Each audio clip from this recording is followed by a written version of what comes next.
আমরা সকলেই চাই আমাদের নেক আমলগুলো আল্লাহর কাছে কবুল হোক। কিন্তু কখনো কি ভেবে দেখেছি আমাদের কাজের পেছনে আসল উদ্দেশ্য কি? লোক দেখানোর ইচ্ছা, নাকি কেবলই আল্লাহর সন্তুষ্টি?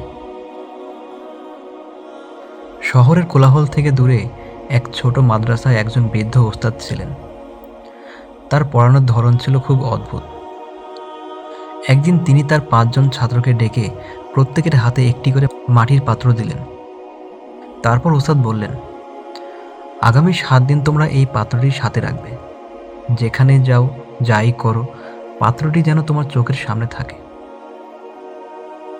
7 দিন পর আমাকে তোমরা বলবে কি কি শিখলে।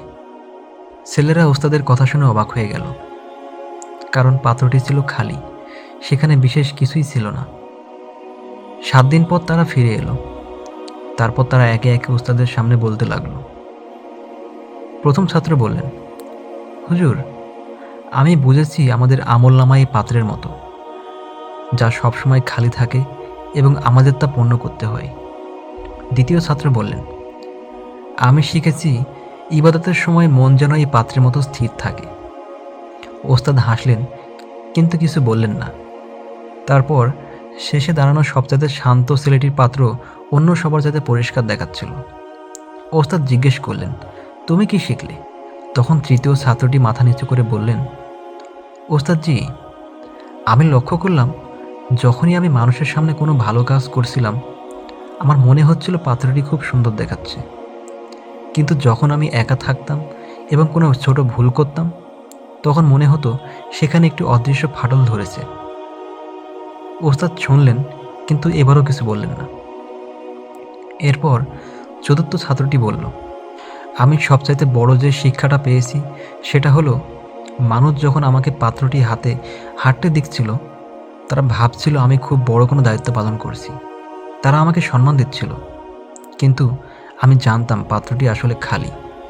আমি ভয় পাচ্ছিলাম এটা ভেবে যে লোকে যা ভাবছে, আমি যদি তার উল্টো হই, তবে এই সম্মানের কোনো মূল্য নেই, কারণ আমার ভেতরের আমল খালি বা ত্রুটিপূর্ণ হতে পারে। ওস্তাদ গভীর দৃষ্টিতে ছাত্রদের দিকে তাকালেন এবং বললেন, তোমরা সবাই কম বেশি সঠিক, কিন্তু এই শেষ ছাত্রটি এমন এক সত্য উপলব্ধি করেছে যা আমাদের ঈমানের মূল ভিত্তি। তারপর উস্তাদ বুঝিয়ে বললেন, আমাদের প্রতিটি আমল, তা ছোট হোক বা বড়, শুধুমাত্র আল্লাহর সন্তুষ্টির জন্য হওয়া উচিত। মানুষের প্রশংসা বা নিন্দা আমাদের আমলের উদ্দেশ্যকে পরিবর্তন করতে পারে না। এরপর তিনি পাত্রটিকে দেখিয়ে বললেন, বাইরের খোলস সুন্দর রাখার চেয়ে আমাদের ভেতরের অবস্থা, আমাদের তাকওয়া, আমাদের নিয়ত পরিষ্কার রাখা বেশি জরুরি। কারণ আল্লাহ আমাদের অন্তরের খবর জানেন, মানুষের ধারণা নয়।